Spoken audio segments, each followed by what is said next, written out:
ये विचार करो, तुम्हें भगवान ने बनाया कि भगवान को तुमने बनाया?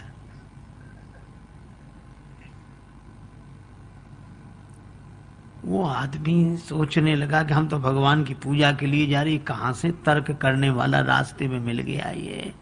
तो उसने कहा कि भैया तुम बताओ क्या करें हम तो मंदिर में दिया रखने जा रहे हैं, पूर्वजों से हमारे सब पितर यही करते आए हैं।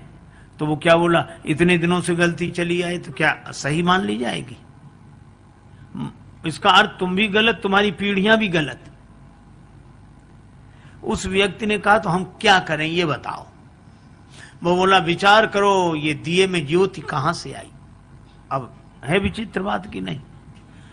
अब दिए में ज्योति कहां से आई? उस व्यक्ति ने सोचा कि अगर हम कह दें कि माचिस की तीली से आई, तो ये पूछेगा कि तीली में कहां से आई। इस कहां का तो अंत ही नहीं है। उस व्यक्ति ने बड़ा अच्छा काम किया। जैसे ही उसने पूछा कि दिए में ज्योति कहां से आई, उसने फूंक मार कर दिया ही बुझा दिया। जैसे ही दिया बुझाया तो उस व्यक्ति ने कहा कि तुमने दिया क्यों बुझा दिया? तो यह व्यक्ति बोला कि अब तुम ही बताओ दिए की ज्योति कहां गई? कहां गई? उसने कहा इसका क्या अर्थ? तो इस व्यक्ति ने कहा कि जहां गई वहीं से आई थी। आई थी, हम नहीं बता सकते, गई थी तुम नहीं बता सकते, काहे को बेकार विवाद में पड़ते हैं।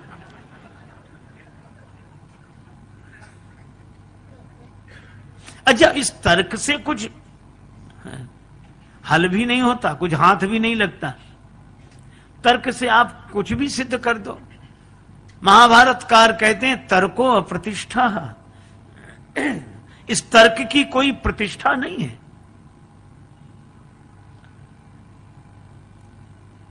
देखो, एक व्यक्ति पढ़कर आया, उसने बहुत विद्या अर्जित की थी।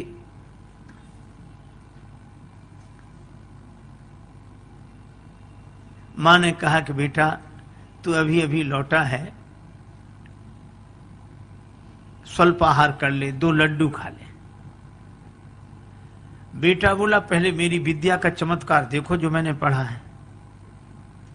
मां बोली क्या चमत्कार? बेटा बोला असंभव को संभव सिद्ध कर दूं। मां बोली कैसे करेगा? जो है नहीं उसको कैसे सिद्ध करेगा?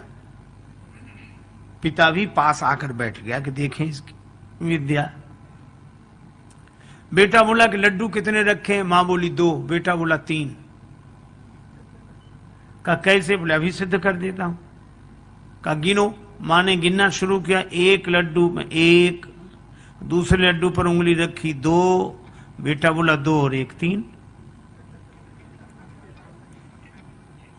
अब मां इधर से भी गिने 1, बेटा कहे ठीक 2, बेटा तुरंत कहे 2 और 1 3। गणित का सिद्धांत, जहां 2 और 1 वहां 3 तो होते ही हैं। अब मां ने कहा कि बेटा मैं सिद्ध भले ही ना कर पाऊं पर लड्डू तो 2 हैं। बेटा बोला सिद्ध करो तो मानो, लड्डू तो 3 हैं। उसका पिता बैठा था पास में, और पिता भी तो उसी का पिता था। उसने कहा कि बेटा तुम्हारी मां बिना पढ़ी लिखी है, समझती नहीं है, पर मुझे साफ साफ दिखाई दे रहे लड्डू 3 है। तुमने जो सिद्ध किया बिल्कुल सही, लड्डू 3 है। अब एक काम करना। कहा क्या? कहा 1 लड्डू मैं खा लूंगा, दूसरा लड्डू तुम्हारी मां खा लेगी और तीसरा तुम खा लेना।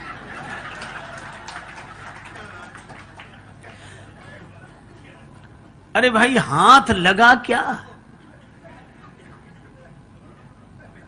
इश्क वाले कर गए तय मंजिलें, इश्क वाले कर गए तय मंजिलें, आकिलों के रास्ते दुश्वार थे।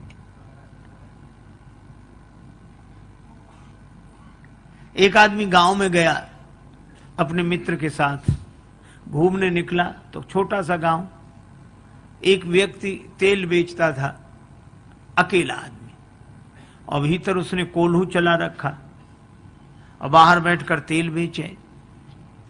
इस व्यक्ति ने देखा कि अकेला आदमी कैसे करता है, तो उसने कहा कि तुम ये बैल को हाँकते नहीं हो और कैसे बिना तुम्हारी चलाए चलता है?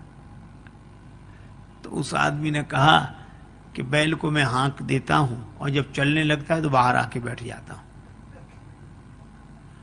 तो उसे पता नहीं लगता कि तुम पीछे हो। तेल बेचने वाले ने कहा हमने उसकी आंख पर पट्टी बांध रखी। सो तो ठीक है, लेकिन तुम बाहर बैठे हो, बैल अगर चलना बंद कर दे तो तुम्हें कैसे पता लगेगा? तेल बेचने वाला बोला हमने उसके गले में घंटी बांध रखी, चलना बंद होता घंटी बजनी बंद हो जाती, हम फिर जाके हाँक देते हैं। पर वो तार्किक मानने कोई तैयार नहीं। वो कहने लगा कि नहीं ये भी कोई बात नहीं हुई। कहा क्यों? कहा ऐसा भी तो हो सकता है कि बैल एक ही जगह खड़ा खड़ा गर्दन हिलाता रहे, एक ही जगह खड़ा खड़ा गर्दन हिलाता रहे तो भी तो घंटी बजेगी।